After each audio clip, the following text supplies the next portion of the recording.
민주당의 대권 주자 중 한 명인 정세균 전 총리는 이렇게 얘기를 했습니다. 윤석열 전 총장은 가족과 관련된 부인의 비리 의혹과 장모의 사기 의혹에 대해 밝혀야 한다. 좋은 게 좋다고 어물쩍 넘기기에는 드러난 범죄 의혹과 정황이 너무 크고 구체적이다.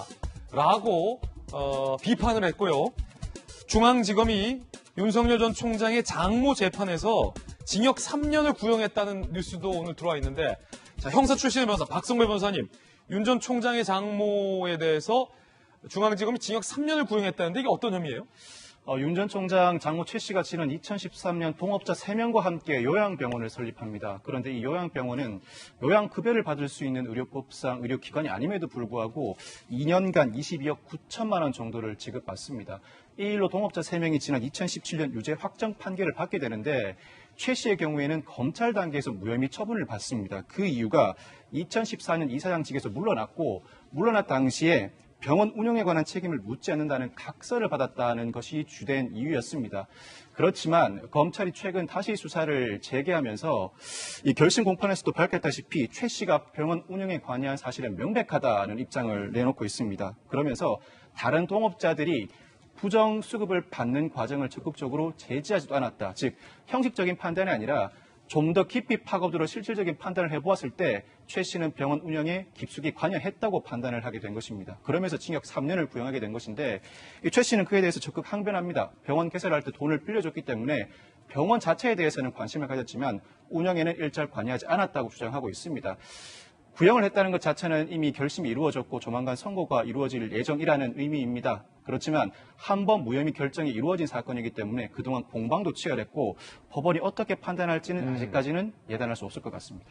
한 번 무혐의가 됐었던 거고 중앙지검은 3년을 이제 구형한 상황인데, 윤석열과의 관련은 있습니까, 의혹이? 이 사건 자체는 윤 전 총장과 관련이 없습니다. 그렇군요. 그렇지만 이 사건 수사로 인해 재판 결과가 이루어지게 된다면 앞으로 대권 주자로서의 행보를 이어나가야 하는 윤 전 총장 입장에서는 대권 주자들은 누구나 그렇듯이 가족 문제로 여러 부담을 안게 됩니다. 영향이 있을 수 있다. 네, 그러니까 이 사건 재판에서 유죄가 선고된다면 이 점에 대해서도 본인이 직접 관여되지 않았다고 하더라도 일정한 해명을 해야 할 것 같습니다. 전재수 의원님, 송영길 대표가 윤석열 파일을 최근에 언급했고, 대권주자 정세균 전 총리도 가족의 범죄 의혹을 밝혀야 한다라고 구체화했는데, 대권 레이스 경쟁이 본격화되면 민주당에서 장모 의혹과 관련된 것들에 대해서 집중적으로 캐물을 계획입니까?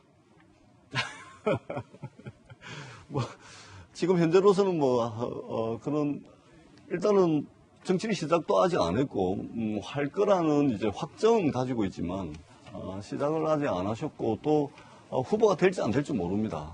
될 수 있는 가능성이 이제 많긴 한데, 그러나, 민주당이 준비하건 하고 있지 않건 간에, 일국의 대통령이 되시려고 하는 분들은 선거 과정에서, 이 검증이라는 이 과정을 거치게 돼 있는 겁니다. 그리고 이 검증은 때로는 이제 정당이 하는 경우도 있지만 대개의 경우에는 국민들께서 또 언론이 이제 검증을 많이 하는 것이죠. 그래서 그런 측면에서 이제 봐야 될 필요가 있을 것 같고, 특히 정세균 전 총리라든지 이런 분들이 또 송영길 대표가 이야기했던 그것처럼 이전에 무슨 정보기관을 동원해가지고 또 수사기관을 동원해가지고 뒷조사를 하고 그걸 또 집권하는데 또 정권 유지하는데 써먹고 하는 이런 공작 정치하고는 전혀 다르다는 말씀을 드리고, 기본적으로 이제 아마 질문이 나와서 아마 답변을 하는 과정에서 그렇게 하신 것 같다는 말씀을 드립니다. 민주당에서 특별하게 준비를 하고 있거나 그렇지 않다는 말씀을 드리겠습니다.